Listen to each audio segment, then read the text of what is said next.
اما بعد فاعوذ باللہ من الشیطان الرجیم بسم اللہ الرحمن الرحیم وجاہدوا فی اللہ حق جہادہ هو اجتباکم وما جعل علیکم فی الدین من حرج ملۃ ابیکم ابراہیم هو سماکم المسلمین من قبل وفی ھذا لِيَكُونَ الرَّسُولُ شَهِيدًا عَلَيْكُمْ وَتَكُونُوا شُهَدَاءَ عَلَى النَّاسِ وَقَالَ تَبَارَكَ وَتَعَالَى هُوَ الَّذِي أَرْسَلَ رَسُولَهُ بِالْهُدَى وَدِينِ الْحَقِّ لِيُظْهِرَهُ عَلَى الدِّينِ كُلِّهِ وَكَفَى بِاللَّهِ شَهِيدًا صدق الله العظيم وقال النبي صلى الله عليه وسلم من رأى منكم منكرا فليغيره بيده فإن لم يستطع فبلسانه فإن لم يستطع فبقلبه وذلك أضعف الإيمان رواه مسلم عن أبي سعيد الخدري رضي الله تعالى عنه رب اشرح لي صدری ویسر لی امری واحلل عقدۃ من لسانی یفقہوا قولی۔ پچھلے 4 دنوں میں ہم نے پہلے دن تو تنظیم اسلامی کے بارے میں بعض بنیادی باتیں نفی اور اثبات کے اسلوب میں سمجھی۔ نفی اس بات کی کہ تنظیم اسلامی معروف معنی میں سیاسی جماعت نہیں ہے، اس کے پیش نظر حکومت کا حصول نہیں ہے بلکہ نظام کو بدلنا ہے۔ دوسری نفی اس بات کی کہ یہ کوئی مذہبی فرقہ بھی نہیں ہے۔ ان 2 نفیوں کے بعد اس بات کا کہ یہ ایک اصولی اسلامی انقلابی جماعت ہے جو اولاً پاکستان اور بالآخر پورے کرۂ ارضی پر اللہ کے دین حق یعنی اسلام کے نظام عدل و قسط کو قائم کرنا چاہتی ہے۔ پھر 3 دنوں میں ہم نے ان تبدیلیوں کے بارے میں کچھ غور کیا جو اس صورت میں اجتماعی نظام کے اندر پیدا ہوں گی اگر اسلامی انقلاب برپا ہو جائے یا بالفاظ دیگر دین حق غالب ہو جائے یا بالفاظ دیگر اسلام کا نظام عدل و قسط قائم ہو جائے تو سماجی سطح پر کیا تبدیلیاں آئیں گی، وہ تبدیل شدہ سماج اور معاشرہ جو ہے کن بنیادوں پر استوار ہوگا، اس کے اہم خد و خال کیا ہوں گے، پھر معاشی سطح پر کیا تبدیلیاں پیدا ہوں گی، اسلام کے نظام معاشی کے بنیادی خد و خال کیا ہے، پھر یہ کہ سیاسی ڈھانچہ کیا ہوگا، ریاست کا ڈھانچہ کیا ہوگا، اس کے اصول کیا ہوں گے اور اس کے اہم نکات کیا ہوں گے۔ اب آج ہمارا موضوع یہ ہے کہ دین حق کا یہ غلبہ موجودہ دور میں بالخصوص کسی مسلمان ملک میں کس طریقہ کار پر عمل پیرا ہو کر بروئے کار لایا جا سکتا ہے۔ میں نے اس میں کئی چیزوں کا اضافہ کیا موجودہ دور میں، اس لیے کہ ہمارے لیے آئیڈیل اور حجت وہ طریقہ کار ہے محمد الرسول اللہ صلی اللہ علیہ وسلم کا، لیکن ظاہر بات ہے کہ ایک تو 1400 سال کا فصل ہے، فرق ہے زمانے کے اعتبار سے، اور دوسری بات جو میں نے عرض کی مسلمان ملک میں جہاں کی غالب اکثریت مسلمانوں پر مشتمل ہو، خواہ وہ متقی ہو خواہ فاسق ہو، اسلام پر عمل پیرا ہو خواہ نہ ہو، لیکن بہرحال اسلام کے مدعی ہو، مسلمان ہونے کے دعوے دار ہو، تو اس کے اعتبار سے بھی ایک اجتہاد کی ضرورت ہے کہ حضور صلی اللہ علیہ وسلم نے وہ انقلاب برپا کیا تھا ایک ایسے ملک میں جس کی آبادی 100% کافروں پر مشتمل تھی، یعنی یا مشرکین تھے یا یہود اور نصارہ جو حضور پر ایمان نہیں لائے لہذا کافر قرار پائے۔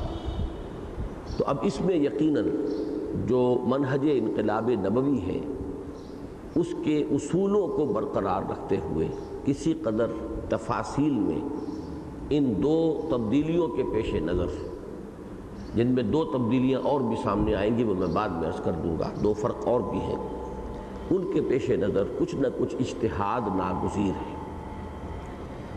بہرحال ہمارے لیے اصول کے درجے میں، ہمارے لیے اصل رہنمائی کے اعتبار سے وہی طریق نبوی ہے، نبی اکرم صلی اللہ علیہ وسلم نے جس طور سے انقلاب برپا کیا۔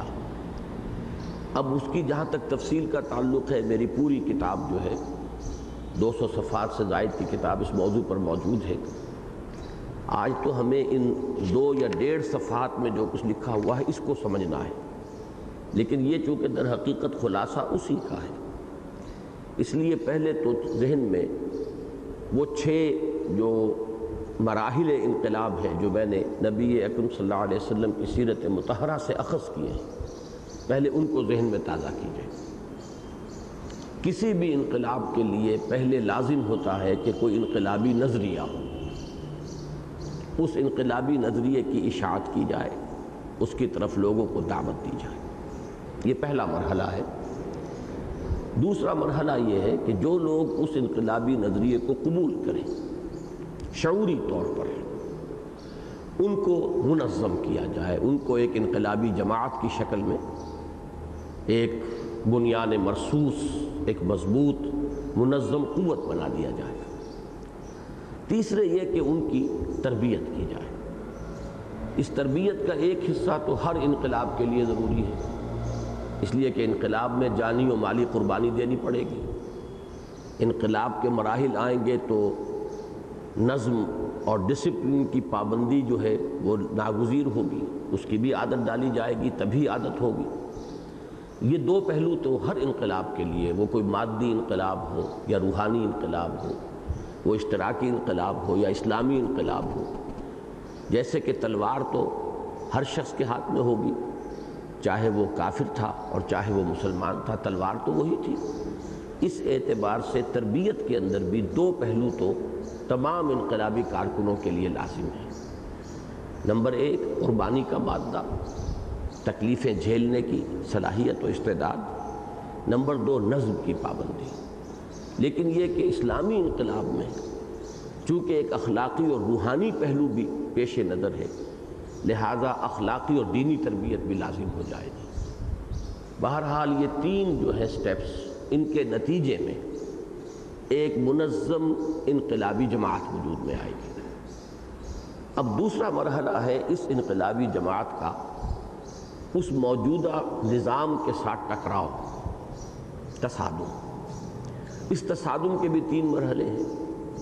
پہلا مرحلہ وہ ہے کہ جس میں وہ ابتدائی مرحلہ ہے جبکہ انقلابی لوگ کم ہوتے ہیں تعداد میں، تو حکمت کا بھی تقاضا ہے اور یہی شے ممکن العمل بھی ہے کہ اس وقت صبر کیا جائے، جو تکلیف آئے، جو مصیبت آئے، جو بھی موجود نظام کے اور قائم شدہ نظام کے حامی ان پر تشدد کریں، اسے وہ جھیلے، جوابی کارروائی کوئی نہ کرے، ریٹیلیشن اور انتقام نہ ہو، اس لیے کہ اگر وہ ابتدا ہی میں وائلنٹ ہو جائیں گے تو جو نظام قائم ہے اسے اخلاقی جواز حاصل ہو جائے گا، انہیں کرش کر دینے کا، ختم کر دینے کا۔ اگر وہ پرامن رہیں گے تو اخلاقی جواز نہیں ہوگا، جو تشدد بھی ان پر کیا جائے گا بلا جواز ہوگا، اور اس بلا جواز تشدد کا نتیجہ یہ نکلتا ہے کہ عوام کی اکثریت، جنہیں خاموش اکثریت کہا جاتا ہے،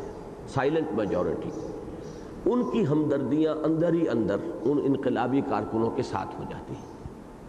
لہذا تصادم کا پہلا مرحلہ ہے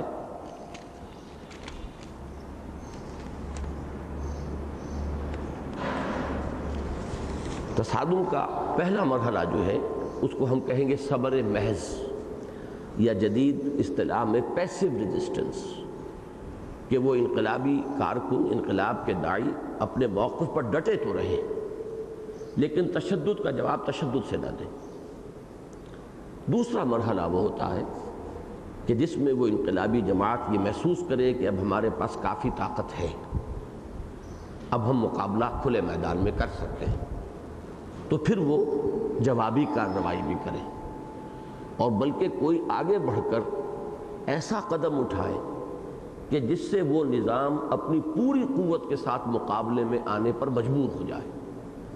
اس کو کہیں گے اقدام یا ایکٹیو ریزسٹنس، آگے بڑھ کر خود کوئی پیش قدمی کرنا، اور اس جو قائم شدہ نظام ہے اس کے حامیوں کو مجبور کرنا کہ اب وہ اپنی پوری قوت کے ساتھ میدان میں آ جائے، تاکہ اب آخری فیصلہ ہو۔ پھر یہ آخری جو مرحلہ ہوتا ہے وہ ہے مسلح تصادم، آرمڈ کانفلکٹ، اور اس کے نتیجے میں یا تخت یا تختہ۔ اگر تو اس انقلاب کی جو داعی جماعت ہے اس نے مناسب تیاری کے بعد، مناسب تربیت کے بعد، مناسب تعداد فراہم کرنے کے بعد اقدام کیا تھا تو وہ کامیاب ہو جائے گی۔ اگر اس نے کوئی قبل از وقت اقدام کر دیا، ابھی وہ اتنی طاقتور نہیں تھی، تعداد ابھی مناسب نہیں تھی، یا لوگوں کی تربیت صحیح نہیں ہوئی تھی، وہ کچے تھے، نیم پختہ تھے، تو پھر وہ انقلاب ناکام ہو جائے گا۔ اسی کو میں کہہ رہا ہوں تخت یا تختہ۔ اب یہ جو 6 میں نے مراحل بیان کیے ہیں یہ ہیں سیرت النبی سے صلی اللہ علیہ وسلم، لیکن میں نے جنرلائز کیا ہے کہ دنیا میں جو بھی انقلاب آ سکتا ہے وہ ان 6 مراحل سے گزرے گا لا محالہ۔ البتہ یہ ہے کہ اس دور میں آ کر آخری 2 مرحلے ان کے اندر کچھ تبدیلی پیدا ہوئی ہے۔ وہ تبدیلی کیوں پیدا ہوئی ہے؟ ایک تو یہ کہ اس زمانے میں حکومت کسی ملک میں جو نظام قائم ہوتا ہے اس کی محافظ اور پشت پناہ ہوتی ہے۔ ہر جگہ کوئی نہ کوئی مرکزی حکومت ہے۔ حضور صلی اللہ علیہ وسلم کے زمانے میں کوئی مرکزی حکومت نہیں تھی، لیکن اب تو ہر جگہ ایک مرکزی حکومت ہوتی ہے، اور حکومت پشت پناہ ہوتی ہے جو اس ملک کے اندر، جس کو ہم نے ابھی پڑھا ہے پولیٹیکو سوشو اکنامک سسٹم، جو بھی سیاسی، سماجی اور معاشی نظام اس معاشرے میں قائم ہوتا ہے اس کی پشت پناہ ہوتی ہے حکومت، اور حکومت کے پاس وسائل و ذرائع بہت ہوتے ہیں، طاقت بے پناہ ہوتی ہے۔ اس اعتبار سے اب وہ فرق جو ہے بہت زیادہ ہو گیا ہے۔ پہلے یہ تھا کہ غزوہ بدر میں 313 ادھر تھے تو 1000 ادھر تھے، 1 اور 3 کی نسبت تھی۔ مزید جو ہتھیاروں کا فرق تھا اس کو اور شامل کر لیجئے تو 1 اور 10 کی نسبت ہو جائے گی، چلیے 1 اور 20 کی ہو جائے گی، 1 اور 100 کی ہو جائے گی، یہاں تک بھی لے آئیے، اس سے زائد تو نہیں نا۔ اور اب جو ہے کہ عوام نہتے اور حکومت کے پاس فوج اور بے پناہ اسلحہ، پھر پولیس، پیرا ملٹری فورسز، تو یہ معاملہ بے انتہا ان ایکول ہو گیا ہے کہ کسی مسلح تصادم کا بہت کم امکان رہ گیا ہے کہ وہ کامیابی کے مراحل تک پہنچ پائے۔ دوسرا فرق یہ واقع ہوا ہے کہ تمدن کا جو ارتقاء ہوا ہے اس کے نتیجے میں آج یہ بات مسلم ہے، تسلیم شدہ ہے، چاہے اس پر عمل نہ ہو رہا ہو۔ جیسے ہر مسلمان جانتا ہے کہ نماز فرض ہے چاہے وہ پڑھتا نہ ہو، ہر مسلمان جانتا ہے کہ رمضان کا روزہ فرض ہے خواہ وہ رکھتا نہ ہو، اسی طرح خواہ کہیں مارشل لا ہو یا کہیں بادشاہت ہو، لیکن پوری دنیا میں ایک بات بطور اصول موضوع کے تسلیم شدہ ہے کہ حکومت کا بنانا یا ختم کرنا اس ملک کے عوام کا حق ہے۔ یہ بات جو ہے یہ پہلے موجود نہیں تھی، اور حکومت کو بدلنے کے 2 طریقے یہ بھی دنیا میں معروف ہیں اور مسلم ہیں۔ ایک طریقہ انتخابات کا ہے، یہ تو ایک نارمل پروسیجر ہے جس کے تحت کہ حالات اگر یکسانی کے ساتھ چل رہے ہیں تو یکسانی کے ساتھ یہ حکومتیں بدلتی رہیں گی۔ لیکن ایک دوسرا ذریعہ ایجیٹیشن کا بھی ہے کہ عوام اپنی رائے کے اظہار کے لیے مظاہرے کریں۔ یہ ایک ہی لفظ ہے، اظہار، مظاہرہ۔ مظاہرہ کس بات کے لیے ہوتا ہے؟ کہ وہ اپنی رائے کا اظہار کرنا چاہتے ہیں، ڈیمانسٹریٹ کرنا چاہتے ہیں کہ یہ ہماری رائے ہے، ہم فلاں چیز کو غلط سمجھتے ہیں، فلاں چیز کو ہم اپنے ملک اور ملت کے لیے نقصان دہ سمجھتے ہیں۔ اس کے لیے سڑکوں پر آنا، قوت کا مظاہرہ کرنا، اپنی ایک عزم اور ارادے کا مظاہرہ کرنا، یہ عوام کا حق ہے، جب تک کہ وہ توڑ پھوڑ نہ کریں، جب تک کہ ان کی طرف سے کوئی پرتشدد کارروائی نہ ہو، اس وقت تک یہ عوام کا دستوری قانونی معروف حق ہے کہ وہ آئیں اور وہ مظاہرہ کریں۔ یہ بھی اس تمدنی ارتقاء کا ایک نتیجہ ہے، ایک پھل ہے کہ جو نوع انسانی کو ملا ہے۔ اس کے پیش نظر آج کے دور میں کسی انقلاب کے لیے انقلابی نظریے کی دعوت و تبلیغ علی حالہ ہی قائم رہے گی، تنظیم کی ضرورت علی حالہ ہی قائم رہے گی، تربیت کی ضرورت جو کہ تو قائم رہے گی، لیکن اس کے بعد پیسیو ریزسٹنس ہی آگے بڑھ کر ایکٹیو ریزسٹنس کی شکل اختیار کر لے گا کہ میدان میں وہ لوگ نکلیں گے اور کہیں گے کہ یہ کام اب ہم نہیں ہونے دیں گے، اس کام کو ہم ملک کے لیے قوم کے لیے غلط سمجھتے ہیں، مضر سمجھتے ہیں، لہٰذا وہ ڈیمانسٹریشنز کریں گے، سڑکوں پر آئیں گے، گھیراؤ کریں گے، پکیٹنگ کریں گے، اگرچہ توڑ پھوڑ کرنے کا انہیں حق حاصل نہیں۔ اب اس کے نتیجہ کیا نکلے گا کہ حکومت وقت ان پر تشدد کرے گی، لاٹھیاں برسائے گی، لاٹھی چارج کرے گی، ان کو گرفتار کر کے جیلوں میں بھرے گی، وقت پڑا تو گولیاں چلائے گی۔ اگر یہ لوگ اب ثابت قدم رہیں، گولیاں کھائیں، قدم پیچھے نہ ہٹائیں، اگر یہ جیلوں کو بھر دیں تو بہرحال اس کے نتیجے میں تبدیلی آ جائے گی، اس لیے کہ آخر کتنوں کو جیل میں بھریں گے۔ ابھی آپ نے سنا ہوگا کراچی میں MQM نے ایک دھمکی دی تھی کہ جیل بھرو تحریک ہم شروع کر دیں گے، تو ایک لطیفے کے طور پر جو صوبائی وزیر ہے اس نے کہا کہ ہم بھی نئی بیرکیں بنا رہے ہیں، دیکھیں گے کہ تمہاری کتنی تعداد ہے۔ لیکن واقعہ یہ ہے کہ اگر لاکھوں کے تعداد میں لوگ گرفتاریاں دیں گے تو جیلیں تو اس کے لیے کافی نہیں رہیں گی، ایک حد ہوتی ہے، اس سے آگے حکومت نہیں جا سکتی۔ اسی طرح گولیاں چلانے میں بھی ایک حد ہوتی ہے، آخر کسی ملک کی اپنی فوج ہے، اسے معلوم ہوتا ہے کہ ہمارے اپنے ہماری اپنی قوم کے افراد ہیں، ہمارے اپنے نوجوان ہیں، ہمارے بھتیجے بھانجے ان میں شامل ہیں، لہذا وہ کبھی بھی ایک حد سے زائد نہیں جائیں گے۔ اس کے نتیجے میں بغیر کسی مسلح تصادم کے، یعنی یک طرفہ تو ہوگا کہ ان پر گولیاں چلیں گی، لیکن وہ کوئی بغاوت نہیں کریں گے، وہ کوئی اپنے ہاتھ میں ہتھیار نہیں لیں گے، بلکہ یہ یک طرفہ معاملہ ہوگا، اور یہ یک طرفہ معاملہ فیصلہ کن ہو جائے گا، جس کی ایک بہت بڑی مثال جو ہے ایرانی انقلاب سے سامنے آئی کہ انہوں نے کوئی بغاوت نہیں کی تھی، لیکن سڑکوں پر نکل آئے، چند ہزار آدمیوں نے جانیں دے دی۔ ظاہر بات ہے کہ وہ تو پھر اس کے بغیر تو کام دنیا میں ہوتا ہی نہیں، انہوں نے کسی کی جان نہیں لی تھی، انہوں نے توڑ پھوڑ نہیں کی تھی، اپنی جانیں دے دی، نتیجہ یہ ہو کہ انقلاب آ گیا۔ تو یہ اصل میں ان 6 جو بھی سٹیپس ہیں ان کو تو سامنے رکھیے، وہ سیرت النبی سے ہم نے اخذ کیے، لیکن وہ جو فرق میں نے پہلے گنوائے، نمبر 1 یہ کہ بہرحال 1400 برس کا فرق ہے تو اس کے کچھ نتائج ہیں، اسی کے نتائج میں یہ چیزیں شامل ہوئی ہیں کہ آج تمدنی ارتقاء نے انسان کو یہ حق دیا ہے کہ وہ حکومت بنانے یا کسی ناپسندیدہ حکومت کو ختم کرنے کا حق رکھتا ہے، اور اس کے ساتھ ہی دوسری طرف یہ بات آ گئی کہ حکومتیں بہت طاقتور ہوتی ہیں، عوام جو ہے وہ بہت کمزور ہوتے ہیں۔ تیسرا پہلو وہ کہ اب کسی مسلمان ملک میں اگر انقلابی تحریک چلے گی تو بہرحال حکومت کے اندر بیٹھے ہوئے لوگ بھی قانوناً تو مسلمان ہی ہوں گے۔ ان 3 فرقوں کی وجہ سے ان 6 سٹیپس کے اندر یہ اجتہاد ہے جو ہم کریں گے۔ اگر یہ اصول سمجھ میں آ گئے ہیں، کیونکہ منہج انقلاب نبوی میں اب جو اس کا تازہ ایڈیشن چھپا ہے اس میں یہ چیپٹر بھی شامل کر دیا گیا ہے کہ ان حالات میں، موجودہ حالات میں، نبی اکرم صلی اللہ علیہ وسلم کی سیرت مطہرہ سے ہمیں جو 6 مراحل ملے ہیں انقلاب کے، ان میں سے کہاں کہاں اجتہاد کی ضرورت ہے۔ اس اعتبار سے الحمدللہ کہ وہ کتاب اب اپنے مضمون پر کامل ہو گئی ہے اور خود مکتفی ہو گئی ہے، لیکن ان چیزوں کو ہم نے یہاں، بلکہ اس سے بھی پہلے میں عرض کر دوں کہ علامہ اقبال نے اس پورے فلسفے کو ایک شعر میں سمو دیا ہے۔ وہ فارسی کا شعر ہے، با نشہ درویشی در ساز و دمادم زن۔ در ساز کہتے ہیں کسی چیز کے ساتھ موافقت پیدا کر لینا، مزاجی ہم آہنگی پیدا کر لینا، کہ پہلی بات یہ ہے کہ نشہ درویشی کے ساتھ اپنے مزاج کی موافقت پیدا کرو، اس لیے کہ دعوت و تبلیغ یہ بھی درویشی کا کام ہے، تربیت اور تزکیہ یہ بھی درویشی کا کام ہے۔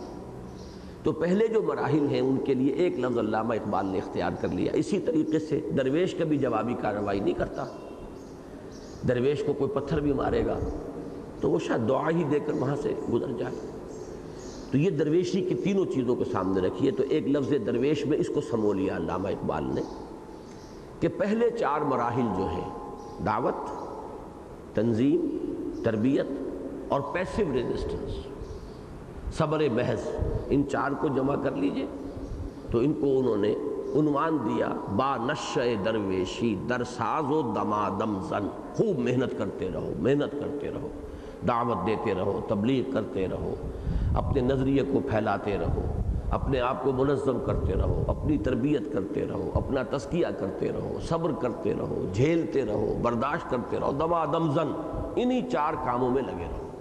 با نشہ درویشی در ساز و دمادم زن، چون پختہ شوی، جب تم پختہ ہو جاؤ، مضبوط ہو جاؤ، طاقتور ہو جاؤ، وہ جو میں نے عرض کیا جبکہ معتدب تعداد ہو جائے، تربیت بھی ہم یہ سوچیں کہ اب ہمارے پاس تربیت یافتہ لوگ کافی تعداد میں موجود ہیں، منظم بھی ہیں، سمع و طاعت کے خوگر ہو چکے ہیں، حکم سنتے ہیں اور مانتے ہیں، حکم دیا جائے تو حرکت کرتے ہیں، روک دیا جائے تو رک جاتے ہیں۔ جب یہ محسوس ہو، چون پختہ شوی، پختہ شوی میں اب یہ ساری باتیں آ گئی، پختہ ہو گئے، جب پختہ ہو جاؤ، خود را بر سلطنت جم زن، تو اپنے آپ کو سلطنت جم پر دے مارو۔ یہ ٹکراؤ ہے، یہ تصادم ہے۔ یہ ٹکراؤ اور تصادم سیرت النبی کے حوالے سے ہم نے 2 حصوں میں سمجھا، ایکٹیو ریزسٹنس اور آرمڈ کانفلکٹ، مسلح تصادم۔ جبکہ اس میں جو اجتہاد ہم کر رہے ہیں اس میں یہ ٹکراؤ کیا ہوگا؟ یہ مظاہروں کی شکل میں، پکٹنگ کی شکل میں، چیلنج تھرو کر کے کہ ہمارے جیتے جی یہ کام اب نہیں ہو سکے گا۔ 144 لگائی جاتی ہے تو اس کو ہم توڑیں گے، یہ کسی شے کو نہیں توڑیں گے، یہ ایک ایگزیکٹو آرڈر ہے حکومت کا کہ آپ 4 سے زیادہ ایک جگہ جمع، اسے ہم توڑیں گے، ہمیں گرفتار کرو۔ یہ نہیں ہے کہ اسٹریٹ لائٹس کو توڑا جا رہا ہو، یا نیون سائنس کو توڑا جا رہا ہو، یا دکانوں کو لوٹا جا رہا ہو، یا کوئی اور توڑ پھوڑ اور بسوں کو آگ لگائی جا رہی، یہ نہیں۔ ہاں وہ جو بین لگا رہی ہے حکومت کہ ہمیں مظاہرہ کرنے سے روک رہی ہے، جو مظاہرہ کرنا ہمارا حق ہے، تو اس کو ہم توڑیں گے۔ اس کو توڑنے میں گرفتاریاں ہوں، لاٹھی چارج ہو، گولیاں چلیں، اس کے لیے پھر ثابت قدم رہنا ہے۔ یہ جو تصادم ہے اس کے لیے بھی حدیث نبوی کی بہترین اصطلاح جو ہے وہ نہی عن المنکر ہے، بدی سے روکنا۔ ظاہر بات ہے کہ یہ اقدام کس کے خلاف ہوگا؟ جو ہے شریعت کی روح سے غلط ہے، شریعت کی روح سے منکر ہے، گناہ ہے، معصیت ہے، حرام ہے، اسی کے خلاف ہوگا۔ اور اس کے جو درجے حدیث میں معین کیے گئے، جو میں نے آپ کو ابھی سنا بھی دی، حضرت ابو سعید الخدری رضی اللہ تعالی عنہ سے مروی ہے، مسلم شریف کی روایت ہے کہ اے مسلمانوں، تم میں سے جو شخص کسی برائی کو، بدی کو، منکر کو، معصیت کو دیکھے، اس کا فرض ہے کہ اسے ہاتھ سے روک دے۔ اگر اس کی قوت نہ رکھتا ہو تو زبان سے روکے، اگر اس کی بھی قوت نہ رکھتا ہو تو دل سے اس سے نفرت رکھے، اور یہ ایمان کا کمزور ترین درجہ ہے۔ بس اس حدیث کو ہم نے اختیار کیا کہ ظاہر بات ہے کہ جن کے دلوں میں بدی سے نفرت ہے، منکر سے نفرت ہے، وہی ہے جو ہمارا سٹارٹنگ کیپٹل ہے، یہیں سے تو ہمیں بات آگے کرنی ہے۔ جن میں یہی نہیں ہے ان میں پھر پیدا کریں گے کہ وہ نفرت پیدا ہو، جب نفرت پیدا ہوگی تبھی وہ انقلابی عمل کا ان سے کوئی توقع ہو سکتی ہے۔ اب اس کے بعد جب تک طاقت نہیں ہے اتنی کہ چیلنج کر سکیں کہ اب ہم یہ نہیں ہونے دیں گے، اس وقت تک نہیں عن المنکر باللسان ہوتی رہے گی۔ یہی ہماری دعوت و تبلیغ ہے، یہ حرام ہے، یہ غلط ہے، یہ ناجائز ہے، مت کرو، باز آ جاؤ، یہ دین کا فریضہ ہے، اس کو ادا کرو، یہ شے جو ہے لازم ہے دین کے اندر، اس کو پورا کرو۔ یہ ہوگی امر بالمعروف نہی عن المنکر باللسان۔ البتہ جب وہ مرحلہ آ جائے گا چوں پختہ شوی، تو پھر اب ہم چیلنج کریں گے کہ اب ہم یہ نہیں ہونے دیں گے، یا ہم نہیں یا یہ نہیں۔ اس چیلنج کے ساتھ ہم میدان میں آ جائیں گے، ڈیمانسٹریٹ کریں گے، تو وہ ہوگا نہی عن المنکر بالید۔ اسی کی میں نے بڑی سادہ سی وضاحت کر دی ہے، تاکہ بعض چیزیں ایسی ہوتی ہیں کہ اگر ان کو لمبی چوڑی بحثوں سے سمجھایا جائے، عقلی دلائل سے اور منطقی استدلال سے، تو وہ الجھ جاتی ہے، لیکن چھوٹی سی کوئی مثال جو ہے وہ اس کو واضح کر دیتی ہے۔ وہ چھوٹی سی مثال جو ہے وہ بہت بڑی مثال ہے اس اعتبار سے کہ وہ حضور کی مثال ہے، لیکن یہ کہ بہت سادہ سی مثال کہ حضور صلی اللہ علیہ وسلم نے 13 برس جب تک آپ مکے میں رہے، زبان سے تو یہ کہا کہ ان بتوں میں کچھ نہیں ہے، ان بتوں کی کوئی حقیقت نہیں ہے، لا الہ الا اللہ، اللہ کے سوا کوئی معبود نہیں، یہ تمہارے من گھڑت قسم کے معبود ہیں، ان کے تم نے نام جو ہے تم نے اور تمہارے آباء و اجداد نے نام گھڑ لیے ہیں، ان ہی الا اسماء سمیتموها انتم وآباؤکم ما انزل اللہ بہا من سلطان، یہ چند نام ہیں جو تم نے دھر لیے ہیں، تم نے اور تمہارے آباء و اجداد نے، اللہ نے ان کے لیے کوئی سند نہیں اتاری۔ گویا کہ نہی عن المنکر باللسان تو کر رہے ہیں، لیکن کسی بت کو توڑا نہیں، کسی بت کو ہاتھ نہیں لگایا۔ حالانکہ حضور یہ کر سکتے تھے کہ اپنے جانثار ساتھیوں میں سے 8-10 کو بھی حکم دے دیتے کہ جاؤ کسی روز رات کے وقت جا کر اور تمام بتوں کو توڑ دو، تو توڑا تھے وہ، چاہے ان کی تکہ بوٹی ہو جاتی تو کوئی بات نہیں۔ آخر بعد میں غزوہ احد میں بھی تو 70 صحابہ شہید ہو گئے، اس وقت 8-10 شہید ہو جاتے تو کوئی بڑی بات نہیں تھی، لیکن یہ کام حضور نے نہیں کیا، بلکہ اسی خانہ کعبہ کا طواف کرتے رہے جس میں بت رکھے ہوئے تھے،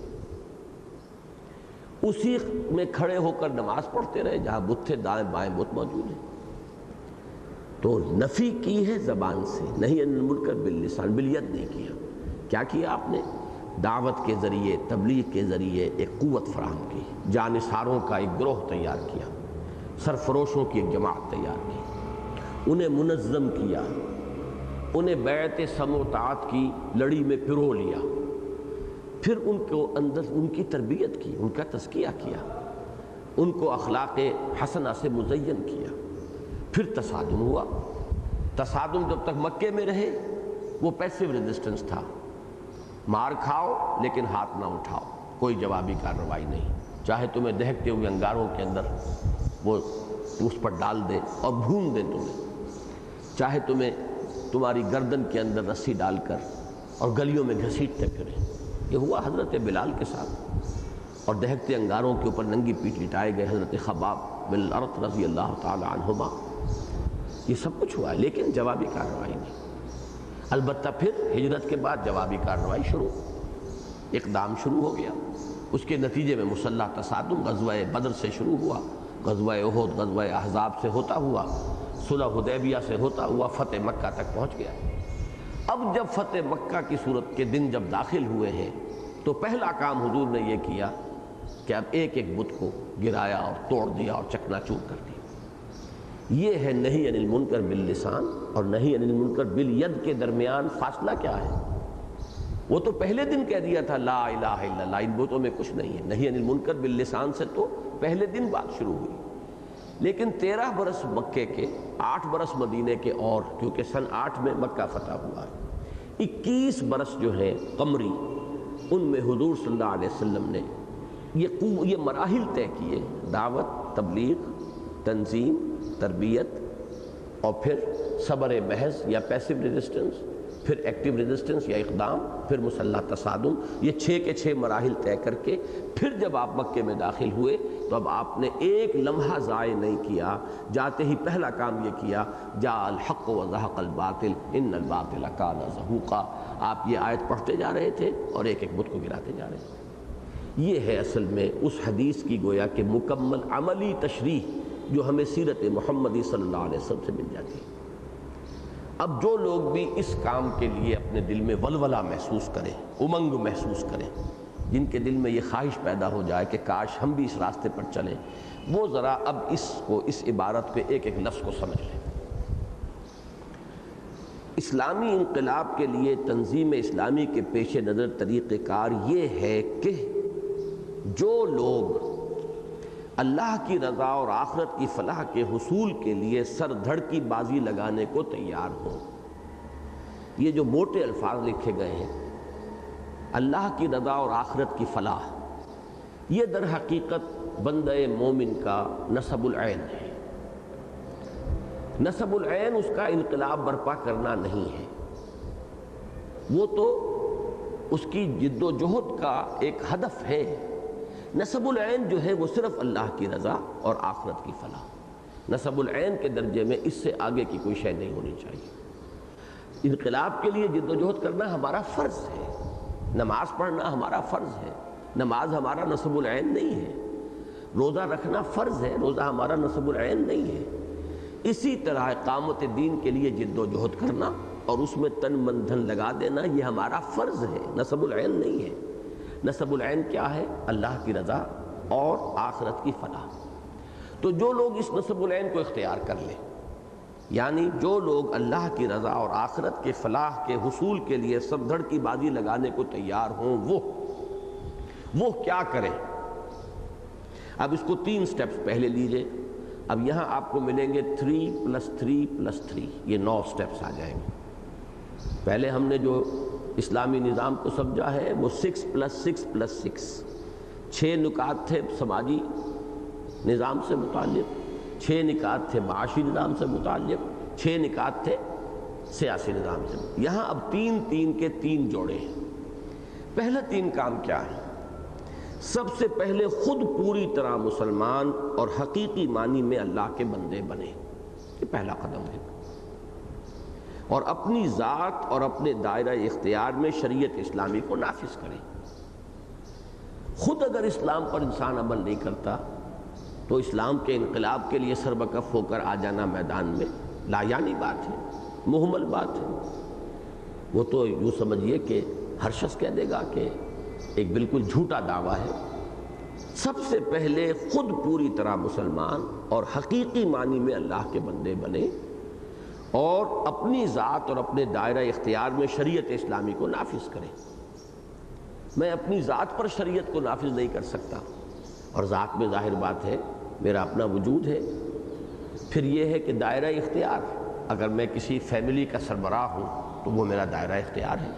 اپنے گھر میں بھی شریعت کو نافذ نہیں کرتا تو پھر مجھے کوئی حق حاصل نہیں ہے کہ میں یہ دعویٰ کروں کہ میں اللہ کی پوری زمین پر اللہ کے دین اور شریعت کو نافذ کرنا چاہتا ہوں۔ یہ موٹی سی بات ہے، اور اس کے لیے اپنے نفس کے خلاف بھی جہاد کریں اور بگڑے ہوئے ماحول سے بھی مردانہ وار کشمکش کریں۔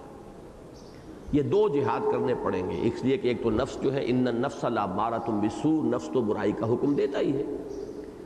تو آپ برائی سے روکنا چاہتے ہیں، رکنا چاہتے ہیں، اپنے آپ کو روکنا چاہتے ہیں یا رکنا چاہتے ہیں، تو اپنے نفس کے خلاف جہاد کرنا پڑے گا۔ نفس آپ کو ترغیب دلائے گا کہ رشوت لے لو، کوئی حرج نہیں ہے، سبھی لیتے ہیں اور ضرورت بھی ہے، بچے کی فیس دینی ہے، پیسے نہیں ہیں، یا فلاں بچے کا آپریشن ڈاکٹر نے بتایا ضروری ہے، اور عام ہسپتالوں میں جائیں تو جان بچنا محال ہے، اور فلاں جگہ پر اتنی فیس لگتی ہے، تو یہ تو گویا کہ میرے لیے ویسے بھی اضطرار کے روح سے بھی جائز ہو گئی، اس لیے کہ بھوکا مرتے ہوئے تو آدمی کو سور کھانے کی بھی اجازت ہے۔ یہ 100 طرح کی پٹیاں وہ نفس پڑھاتا ہے انسان کو، لہذا میرے لیے یہ یا اسی طرح سودی کاروبار بھائی سبھی کر رہے ہیں، اب اس کے بغیر تو کاروبار ہو ہی نہیں سکتا، اور اپنے بچوں کا پیٹ پالنا تو یہ تو حقوق العباد میں سے ہے، تو گویا کہ اس کے لیے لازم ہے کہ میں سودی کاروبار کروں۔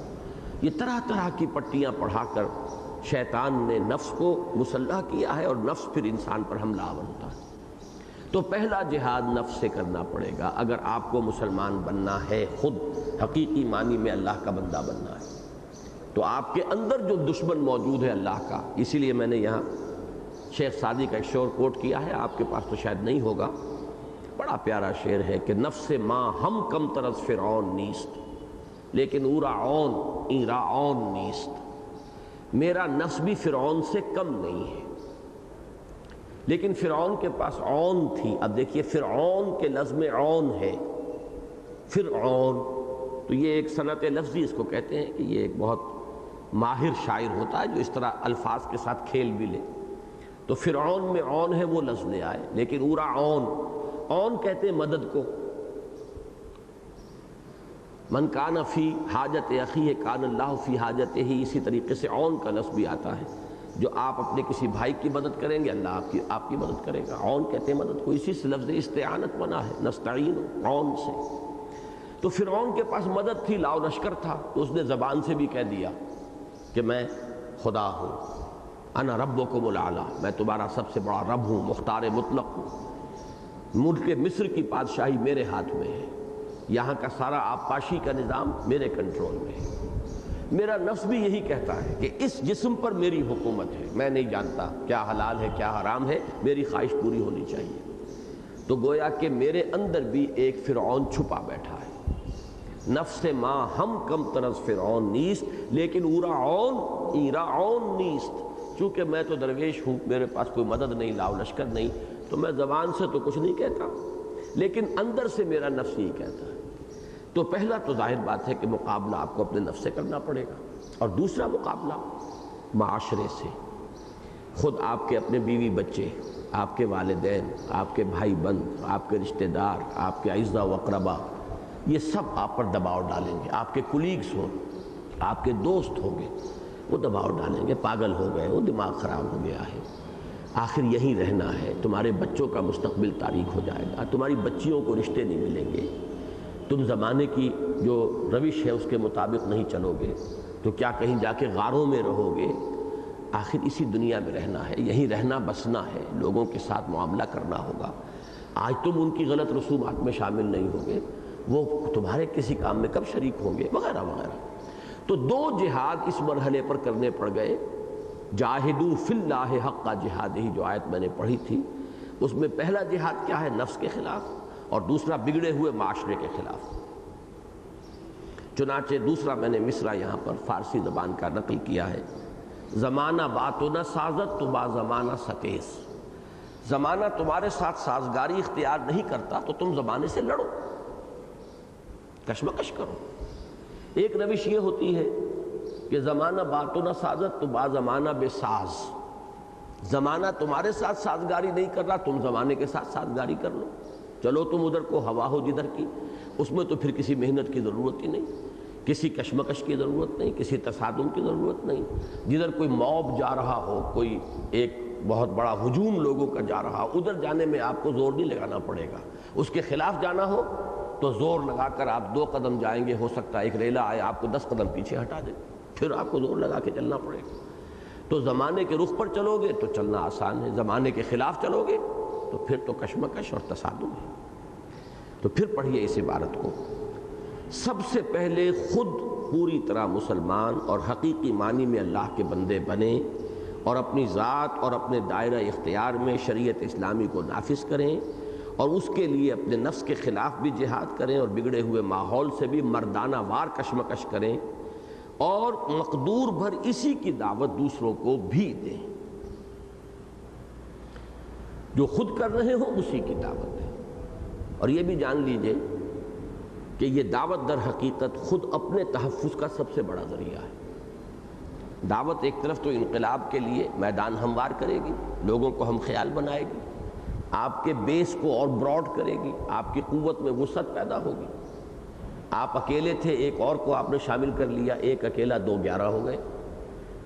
حضور اکیلے تھے، حضرت ابوبکر شامل ہو گئے تو ایک اور 11 ہو گئے، پھر اس لیے کہ حضرت ابوبکر رضی اللہ تعالی عنہ پھر 6 عشرہ مبشرہ میں سے 6 کو حضرت ابوبکر نے اسلام کی دعوت پہنچائی اور حضور کی جھولی میں لا کر ڈال دیا، تو ایک اکیلا 2 11 ہو گئے کہ نہیں ہو گئے۔ حضرت خدیجہ کا ذکر اس لیے نہیں کر رہا، وہ خاتون تھی، خاتون خانہ۔ حضرت علی کا اس لیے ذکر نہیں کر رہا کہ وہ بچے تھے۔ حضرت زید بن حارثہ کا ذکر اس لیے نہیں کہ وہ اس معاشرے میں اہمیت نہیں رکھتے تھے، غلام تھے۔ لیکن حضرت ابوبکر، ان کی تو بہت اونچی شان تھی، لہذا حضور کے ساتھ حضرت ابوبکر کا شامل ہونا ایک اکیلا 2 11 کی شکل بن گئی۔ تو ایک کام تو یہ ہوگا، اور دوسرا بڑا کام دعوت سے یہ ہوتا ہے کہ خود آپ کو اپنی اصلاح کے اندر مزید تقویت حاصل ہوتی ہے۔ آپ لوگوں کو دعوت دیں گے تو لوگ پلٹ کر آپ کے اوپر حملہ کریں گے کہ ہمیں تم بھلا کام بتا رہے ہو، خود فلاں برا کام کر رہے ہو۔ اب آپ کے لیے 2 ہی راستے رہ جائیں گے، یا تو اس برے کام کو بھی چھوڑیں یا پھر دعوت کو چھوڑ دیں، اور تو کوئی شکل نہیں نا۔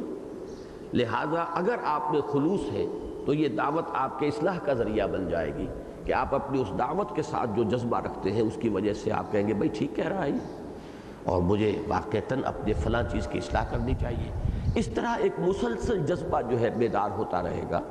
اور تیسری بات یہ بھی جان لیجئے کہ دنیا کا ایک اصول ہے مسلم، بیسٹ ڈیفنس از آفینس، بہترین تحفظ جو ہے وہ جارحیت میں ہے۔ دعوت در حقیقت جارحیت ہے، نظریاتی جارحیت۔ آپ اپنی دعوت کے ذریعے سے گویا کہ دوسرے معاشرے پر حملہ آور ہو رہے ہیں کہ تمہارے نظریات غلط ہیں، یہ نظریہ صحیح ہے، اسے اختیار کرو۔ تو یہ جو دعوت جو ہے نظریاتی جارحیت ہے، اس کا سب سے بڑا فائدہ آپ کا اپنا تحفظ ہو جائے گا۔ وہ جہاد جو آپ کو اپنے نفس کے خلاف کرنا ہے، اور وہ جہاد جو آپ کو اپنے معاشرے کے خلاف کرنا ہے، خود پوری طرح مسلمان بننے کے لیے اور صحیح معنی میں اللہ کا بندہ بننے کے لیے اسے تقویت حاصل ہوگی آپ کے اس دعوت کے ذریعے سے۔ پہلا نقطہ ختم ہوا۔ دوسرا نقطہ، باہم دینی اخوت اور ایمانی محبت کے رشتوں میں بندھ کر آپس میں نہایت رحیم و شفیق اور دین کے باغیوں اور مخالفوں کے خلاف سیسا پلائی ہوئی دیوار بن جائے۔ قرآن مجید میں یہ مضمون کئی جگہ آیا ہے۔ سورہ فتح کے آخر میں آیا، محمد الرسول اللہ والذین معہ اشداء علی الکفار رحماء بینہم۔ یہ ایک دوسرے کا کے خلاف ایک شکل ہے۔ اہل ایمان کافروں پر بہت سخت اور آپس میں بہت نرم اور بہت ہی رحم دل ہوتے ہیں۔ اسی کو سورہ مائدہ میں فرمایا، اذلۃ علی المؤمنین عزۃ علی الکافرین، کہ وہ اہل ایمان پر بہت نرم لیکن اہل کفر پر بہت سخت اور بھاری ہوتے ہیں۔ یہ دوسرا وصف ہے کہ جو پیدا ہونا چاہیے اس حزب اللہ میں، اس اسلامی انقلابی پارٹی میں، کہ ان کی دوستی اور محبت اور نفرت و عداوت اس کا معیار ہو جائے حق۔ جو حق کا ساتھی وہ ہمارا ساتھی، جو اللہ اور اس کے رسول کا دوست وہ ہمارا دوست، جو حق کا مخالف وہ ہمارا مخالف، جو اللہ اور اس کے رسول کا دشمن وہ ہمارا دشمن، خواہ وہ ہمارا باپ ہو یا بھائی ہو یا بیٹا ہو یا کوئی قریبی رشتہ دار ہو۔ یہی بات ہے جو آخری آیت میں آئی ہے سورہ مجادلہ کے، وَلَوْ كَانُوا آبَاءَهُمْ أَوْ أَبْنَاءَهُمْ أَوْ إِخْوَانَهُمْ أَوْ عَشِيرَتَهُمْ، خواہ وہ ان کے باپ ہوں، خواہ بیٹے ہوں، خواہ بھائی ہوں، خواہ رشتہ دار ہوں، اگر وہ اللہ اور اس کے رسول کے مخالف ہیں، اسلام کے مخالف ہیں، تو پھر ان سے دوستی نہیں ہو سکتی۔ ان کے ساتھ اگر کوئی قلبی رشتہ اب بھی برقرار ہے تو اس کا مطلب ہے اللہ اور اس کے رسول کے ساتھ وفاداری نہیں ہے۔ یہ تو انہونی بات ہے کہ دوستی اور محبت اللہ اور اس کے رسول اور اس کے دین سے ہو، وفاداری اللہ اور اس کے دین اور اس کے رسول سے ہو صلی اللہ علیہ وسلم، اور ان کے مخالفین اور معاندین کے ساتھ بھی دوستی ہو، یہ تو منافقت ہوگی۔ صحیح ایمان کا تقاضا تو یہ نہیں ہو سکتا۔ تو یہ کیفیت دوسری ہے کہ جو انہیں اپنے اندر پیدا کرنی ہوگی۔ تیسری چیز، کسی ایسے شخص کے ہاتھ پر جس کے عزم و ارادہ، اصابت رائے اور خلوص و اخلاص پر دل و دماغ گواہی دے دیں، ہجرت و جہاد اور سمع و طاعت فی المعروف کی بیعت کر کے ایک جماعتی نظم میں منسلک ہو جائے۔ اس کی وضاحت انشاءاللہ اگلے لیکچر میں ہوگی کہ یہ ہجرت و جہاد اور سمع و طاعت فی المعروف کے معنی کیا ہے۔ اس وقت صرف یہ سمجھیے کہ اب وہ تنظیم کے لیے بنیاد کیا ہوگی۔ اگر کسی شخص کے اوپر انہیں اعتماد ہو جائے، کس بات سے؟ نمبر ایک تو یہ کہ دل گواہی دے کہ یہ شخص مخلص ہے۔ اس کا 100% ثبوت تو کسی کے پاس نہیں ہو سکتا، وہ تو در حقیقت اللہ ہی کے ہاں جا کر کھلے گا کہ کون مخلص تھا اور کون بہروپیہ تھا۔ یوم تبلی السرائر فما لہ من قوت ولا ناصر، راز تو اسی دن کھلیں گے، آشکارا ہو جائیں گے۔ وحصل ما فی الصدور، جو سینوں کے اندر ہے وہ نکال کر باہر کر دیا جائے گا۔ لیکن دنیا میں آدمی اپنی امکانی حد تک جائزہ لیتا ہے، غور و فکر کرتا ہے، لیکن کسی کے بارے میں اس کا دل گواہی دے دیتا ہے کہ یہ شخص مخلص ہے۔ پہلی بات۔ دوسری یہ کہ اس کے فکر پر، اس کی سوچ پر، اس پر اعتماد ہو کہ شخص جانتا ہے، اس کو معلوم ہے کیا کرنا ہے، کس طور سے کرنا ہے، یہ حالات کو بھی جانتا ہے۔ جن حالات میں کوئی کام کرنا ہے اسے آپ نہیں جانتے تو کام نہیں کر سکیں گے۔ ان حالات کے اندر کون کون سی قوتیں ہیں کہ جو برسر کار ہیں، کون کون سے عوامل ہیں مثبت یا منفی، کہاں کہاں سے آپ کو مدد مل سکتی ہے، کہاں کہاں آپ کے دشمن چھپے ہوئے ہیں۔ اگر یہ اندازہ نہیں ہے تو آپ کام نہیں کر سکتے۔ تو اس اعتبار سے مختلف پہلوؤں سے اعتماد کا کسی پر قائم ہو جانا، پھر یہ کہ اس کا ارادہ بھی ہے، اس میں استقامت ہے، یہ جمع رہا ہے، یہ تمام چیزیں ہوتی ہیں کہ جس کی بنا پر کسی پر ایک اعتماد پیدا ہو۔ اب اس سے سمع و طاعت فی المعروف کی بیعت، جس سے کہ اب وہ ایک بنیان مرصوص بن جائیں گے، ایک جماعت کی شکل بنے گی۔ اس پر جیسا کہ میں نے عرض کیا بعد میں ہم گفتگو کریں گے دوسرے لیکچر میں، لیکن یہ کہ یہ 3 نکات ایسے ہیں پہلے کہ جس کے نتیجے میں ایک جماعت وجود میں آ گئی۔ پہلے وہ لوگ خود مسلمان بنے، اپنی ذات اور اپنے دائرہ کار میں شریعت کو نافذ کریں، اس کے لیے اپنے نفس سے اور بگڑے ہوئے معاشرے سے جہاد کریں، پھر اسی کی دعوت دیتے رہیں۔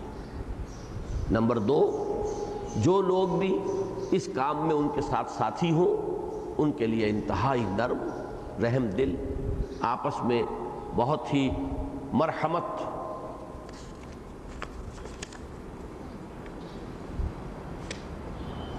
اس میں وہ آپس میں بھائی چارے کی فضا، اخوت دینی کی ایک فضا پیدا کریں، اور اس کے عکس کے طور پر جو نظریات میں مقاصد میں ان کے دشمن ہوں، ان کے مخالفین ہوں، ان کے ساتھ پھر ان کا دلی تعلق نہ رہے۔ نمبر 3، کسی ایسے شخص کے ہاتھ پر سمع و طاعت فی المعروف کی بیعت کریں جس کے خلوص و اخلاص، عزم و ارادہ، اصابت فکر، سوچ اور فہم پر انہیں اعتماد ہو۔ اب آگے چلیے، اور اس طرح جو اجتماعی قوت وجود میں آ جائے، ایک جماعت وجود میں آ گئی، وہ جماعت اب کیا کرے گی؟ اس کے 2 مرحلے ہیں، الف اور بے۔ الف کے بھی 3 حصے، بے کے بھی 3 حصے۔ پہلے الف کے 3 حصے کیا ہیں؟ جب تک ایک مناسب مقدار میں یہ قوت جمع نہ ہو جائے، جب تک یہ قوت ایک مناسب مقدار میں جمع نہ ہو جائے، اس وقت تک تن من دھن کے ساتھ نمبر 1 اسی دعوت و تربیت اور تنظیم کی توسیع و استحکام کی جد و جہد میں منہمک رہیں، اور سب سے زیادہ توجہ اپنی اور اپنے ساتھیوں کی اصلاح اور تزکیے پر مرکوز رکھیں۔ نمبر 2، اس دوران میں زبان یعنی تحریر و تقریر کے ذریعے نہی عن المنکر یعنی برائیوں اور خلاف شریعت کاموں پر تنقید اور ملامت کا فریضہ پوری قوت سے سر انجام دیں، لیکن نہ ملکی انتخابات میں حصہ لیں، نہ ہی کسی دوسری سیاسی ہنگامے میں فریق بنیں۔ اس لیے کہ جس ملک میں بھی آپ یہ کام کر رہے ہوں گے، بہرحال سیاسی جماعتیں ہیں، ان کے درمیان وہ رن پڑتا ہی رہتا ہے، انتخابات ہوتے ہی رہتے ہیں۔ انتخابات نہیں ہوں گے تو جیسا کہ میں نے کہا، جدید سیاست کا یہ دوسرا بھی حصہ جو ہے معروف ہے، مظاہرے، وہ چلتے رہیں گے، ان میں شرکت نہیں کرنی۔ جب تک اپنی طاقت اتنی مضبوط نہیں ہے کہ خود کوئی قدم اٹھا سکیں، اس وقت ساری قوت کو مرتکز کرنا ہے اپنے اس بیس کو براڈن کرنے میں، اپنے اس قوت کو مزید بڑھانے میں، تاکہ دائرہ وسیع سے وسیع ہو، تعداد زیادہ سے زیادہ ہو، قوت زیادہ سے زیادہ مقدار میں جمع ہو جائے۔ اس میں کسی دوسرے وقتی کام میں اپنی قوتوں کو اور توانائیوں کو منتشر اور ضائع نہیں کرنا ہے۔ یہ بات سمجھ رہے ہیں؟ اس لیے کہ ہنگامے تو ہوں گے، انتخابات بھی ہوں گے، ان میں نعرے بھی لگیں گے، ایک طرف اسلام کا نعرہ ہوگا، دوسری طرف کوئی اور نعرہ ہوگا، پھر اسلام کے نعرے والے بھی بہت سے ہوں گے، کسی کا کوئی اسلام ہوگا، کسی کا کوئی اور اسلام ہوگا۔ پھر جب تحریکیں سیاسی چلیں گی تو سب جمع ہو جائیں گے، جو بھی حکومت میں ہوگا اس کی ٹانگ گھسیٹنے کے لیے سب جمع ہو جائیں گے، چاہے انتخابات میں وہ ایک دوسرے کو کفر کے فتوے دیتے رہے ہوں اور ایک دوسرے کے خلاف انہوں نے کتنی ہی گندی زبان استعمال کی ہو، لیکن پھر جمع ہو جائیں گے۔ کبھی وہ ایوب خان کے خلاف جمع ہو گئے، کبھی بھٹو کے خلاف جمع ہو گئے، پھر کبھی ضیاء الحق کے خلاف جمع ہو گئے، وہ جمع ہو جانا ان کا ہو جاتا ہے۔ لیکن یہ کہ جو جماعت یہ کام کرنا چاہتی ہے اس کے لیے لازم ہے کہ ایسے وقتی ہنگاموں سے بھی مجتنب رہے، ایسی سیاسی تحریکات سے بھی علیحدہ رہے، انتخابی عمل سے بھی علیحدہ رہے، اور ساری توجہ صرف کرے اپنی دعوت و تنظیم اور تربیت و تزکیہ پر، جس سے کہ اس قوت کو زیادہ سے زیادہ بڑھاتی رہے۔ اس دوران میں نہیں عن المنکر باللسان، برائی کو برا کہیں، حرام کو حرام کہیں، ناجائز کو ناجائز کہیں، لوگوں کو ملامت کریں، حکومت پر بھی تنقید کریں کہ یہ کام غلط ہے، یہ اسلام کے خلاف ہے۔ نمبر 3، اس پورے عرصے کے دوران نہ کسی طنز و تضحیک اور تمسخر و استہزاء سے بددل ہوں، نہ کسی جبر و تشدد اور ایذاء و ابتلاء سے ہراساں ہوں، بلکہ کامل صبر و تحمل سے کام لیں اور ہرگز کوئی جوابی کارروائی نہ کریں۔ یہی ہے جس سے میں نے کہا تھا نا پیسو ریزسٹنس، صبر محض، جو 12 برس تک مکے میں معاملہ رہا۔ اس میں 2 مرحلے آ گئے ہیں۔ پہلا مرحلہ ہوا حضور پر طنز کا، تضحیک، استہزاء، پاگل ہے، مجنون ہے، شاعر ہے، ساحر ہے، بلکہ مسحور ہے، آسیب زدہ ہے، یہ مختلف الفاظ کہیں گے۔ ابھی کوئی فزیکل پرسیکیوشن شروع نہیں ہوئی تھی، کوئی جسمانی تشدد نہ حضور پر ہوا نہ حضور کے ساتھیوں پر ہوا۔ شروع میں صرف زبان کے ذریعے سے ہی پھونکوں سے گویا کہ چراغ کو بجھانے کی کوشش کی گئی، جو مولانا ظفر علی خان نے کہا ہے کہ نور خدا ہے کفر کی حرکت پہ خندقن، پھونکوں سے یہ چراغ بجھایا نہ جائے گا۔ تو پہلا مرحلہ یہی ہوتا ہے، اسی لیے پہلے الفاظ کیا آئے کہ اس پورے عرصے کے دوران نہ کسی طنز و تضحیک اور تمسخر و استہزاء سے بددل ہو، نہ کسی جبر و تشدد اور ایذاء و ابتلاء سے ہراساں ہو۔ پھر صحابہ کے اوپر جبر ہوا، تشدد ہوا، فزیکل پرسیکیوشن ہوئی، مارا گیا، پیٹا گیا، انگاروں پر لٹایا گیا، یہ سب کچھ ہوا۔ بلکہ کامل صبر و تحمل سے کام لیں اور ہرگز کوئی جوابی کارروائی نہ کریں۔ اب بے آیا، یہ اب آخری 3 کا سیٹ ہے۔ 3 جمع 3 تو ہو چکے، پہلے 3 سے تو ایک انقلابی قوت وجود میں آئی۔ دوسرا مرحلہ کیا ہے؟ جب تک یہ قوت اتنی نہ ہو جائے کہ اوپن چیلنج جو ہے اس کی طرف سے دیا جا سکے، اس وقت تک یہ 3 کام کرے گی۔ اب بے ہے، اور جب مناسب قوت فراہم ہو جائے تو راست اقدام کے طور پر، اب یہ ہے اس دور میں وہ راست اقدام کیا ہوگا؟ وہ اعلان جنگ نہیں ہوگا، وہ بغاوت نہیں ہوگی، وہ توڑ پھوڑ نہیں ہوگی، کچھ نہیں ہوگا، وہ مسلح تصادم نہیں ہوگا۔ کیا ہوگا؟ نہیں عن المنکر بالید، یعنی قوت سے منکرات کے استیصال کے لیے کمر کس لیں۔ نمبر 2، اس کے لیے جلسوں، جلوسوں، مظاہروں اور ناکہ بندیوں یعنی پکٹنگ کی شکل میں اجتماعی قوت و ارادے کے اظہار کے تمام جدید ذرائع استعمال کریں۔ یہ اجتماعی قوت، اجتماعی رائے کا اظہار ہے، جس کو ڈیمونسٹریشن کسے کہتے ہیں؟ ڈیمونسٹریٹ کرنا، مظاہرہ کرنا، کہ آپ اپنی پسند و ناپسند کا مظاہرہ کر رہے ہیں، یہ چیز ہمیں پسند نہیں ہے، آپ اپنی ڈٹرمینیشن، ارادے کا اظہار کر رہے ہیں، یہ ہم نہیں ہونے دیں گے۔ تو یہ جو طریقے ہیں، اس کے جتنے ذرائع ہیں جدید جو اس دور میں سب تسلیم کرتے ہیں، توڑ پھوڑ نہ ہو اس میں بشرطے کہ، چنانچہ اگلا جملہ کیا ہے؟ اس شرط کے ساتھ کہ یہ سب کچھ بالکل پرامن ہو اور اس میں ان کی جانب سے کوئی تشدد نہ ہو۔ یہ ہے اس کے لیے شرط لازم کہ اس میں، ابھی ایک صاحب نے چٹ بھیجی تھی کہ اگر اس جلوس میں شامل کوئی اور گروہ آ کر توڑ پھوڑ کرنے لگے، اصل میں یہ کب ہوتا ہے؟ یا تو جو خود نکلنے والے ہیں میدان میں مظاہرے کے لیے وہ منظم نہیں ہے، ان کا کنٹرول نہیں، اور یا یہ کہ وہ خود کرتے ہیں اور الزام دوسروں پر لگاتے ہیں۔ یہ 2 طریقے ہو سکتے ہیں۔ اکثر و بیشتر یہ ہوتا ہے خود کرتے ہیں لیکن گرفتاریوں سے بچنے کے لیے وہ الزام لگاتے ہیں کہ جی کوئی اور لوگ آ کے کر گئے۔ فرض کیجئے کہ ایسا ہے تو یہ بھی وہی ممکن ہوگا جہاں آپ خود منظم نہیں ہیں۔ جہاں آپ خود منظم ہیں پتہ چل جائے گا، اسے خود آپ پکڑیں گے، اسے پکڑ کے خود پولیس کے حوالے کریں گے۔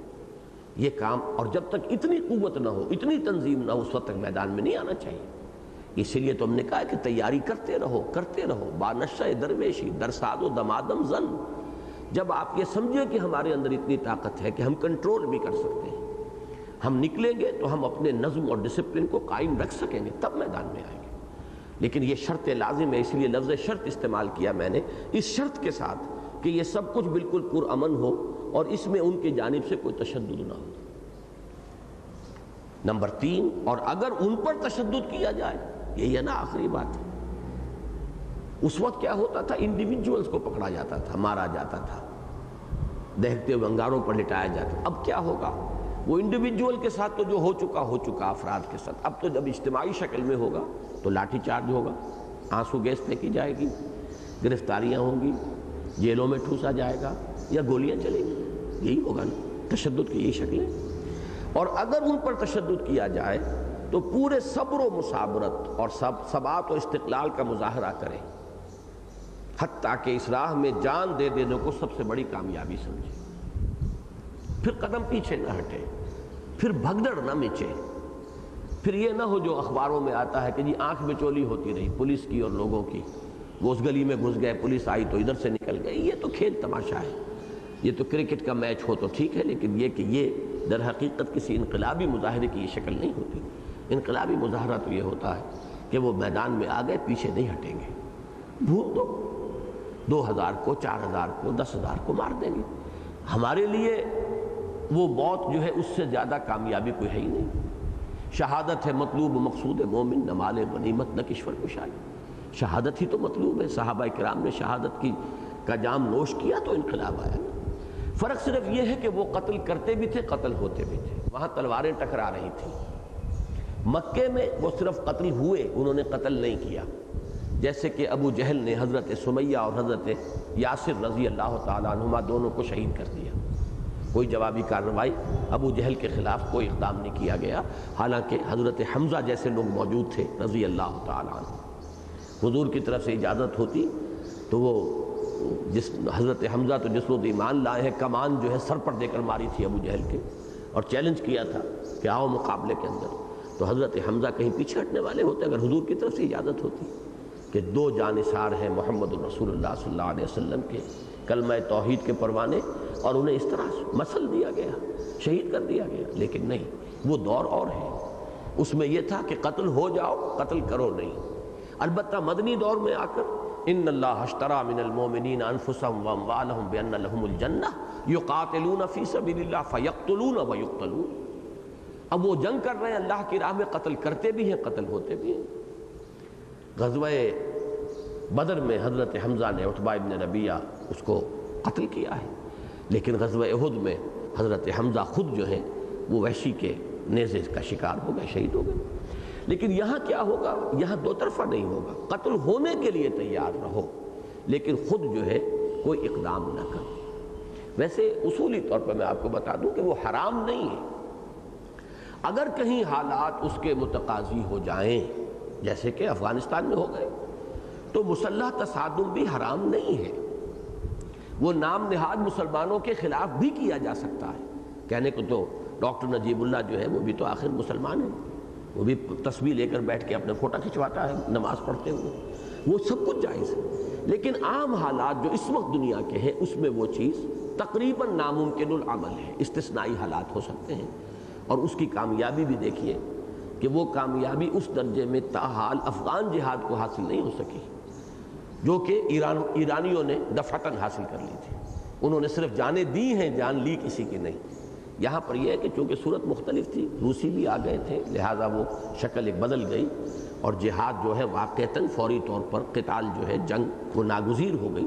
لیکن یہ کہ اب جو صورت بن گئی ہے کہ اب چونکہ روسی فوج نکل چکی ہے، اب وہاں پر بھی جو ہے وہ جو بھی کچھ ہے وہ کمیونسٹ ہیں یا صرف فوجی ہونے کی وجہ سے کمیونسٹوں کا حکم مان رہے ہیں، جیسے کہ ہر جگہ پر ہوتا ہے، جو بھی حکومت ہو اس کا فوج جو ہے ان حاکموں کا حکم مانتی ہے، واللہ عالم، لیکن ہے نام نہاد مسلمان لوگ بھی۔ لہذا یہاں اب تصادم کے اندر پیش قدمی کی رفتار وہ نہیں رہی۔ اس اعتبار سے موجودہ حالات میں جو دنیا کے ہیں وہ یہی شکل ہے کہ وہ یک طرفہ اپنی جان دینے کے لیے، قربان کرنے کے لیے آدمی تیار رہے، حتیٰ کہ اس راہ میں جان دے دینے کو سب سے بڑی کامیابی سمجھیں۔ آخری جملے دیکھیے، کے یہ پورا پروسیس جو ہے کہاں کلمینیٹ ہوگا، کہاں ختم ہوگا، کہاں منتج ہوگا؟ کہ نحن الذین بایعوا محمدا علی الجہاد ما بقینا ابدا۔ یہ شعر ہے جو صحابہ کرام آواز میں آواز ملا کر پڑھ رہے تھے غزوہ احزاب میں، خندق کھودتے ہوئے، کہ ہم وہ ہیں جنہوں نے محمد سے بیعت کی ہے صلی اللہ علیہ وسلم، جہاد کی، اور اب یہ جہاد جاری رہے گا جب تک کہ جان میں جان ہے، جب تک ہم باقی ہیں اس وقت تک۔ اس کے مصداق یا حق کا بول بالا ہو جائے یا شہادت کی موت نصیب ہو جائے، دونوں ہی شکلیں ہمارے لیے انتہائی یعنی محبوب اور مطلوب اور پسندیدہ۔ ہماری کامیابی تو اس میں ہو گئی کہ ہم نے اپنی جان دے دی، وہ لوگ کامیاب ہو گئے۔ اب حق کا بول بالا ہماری نگاہوں کے سامنے ہو جائے تو کیا کہنے، ہمیں وہ دنیاوی خوشی بھی حاصل ہو جائے گی جس کو سورہ صف میں فرمایا گیا، وَأُخْرَى تُحِبُّونَهَا نَصْرٌ مِّنَ اللَّهِ وَفَتْحٌ قَرِيبٌ۔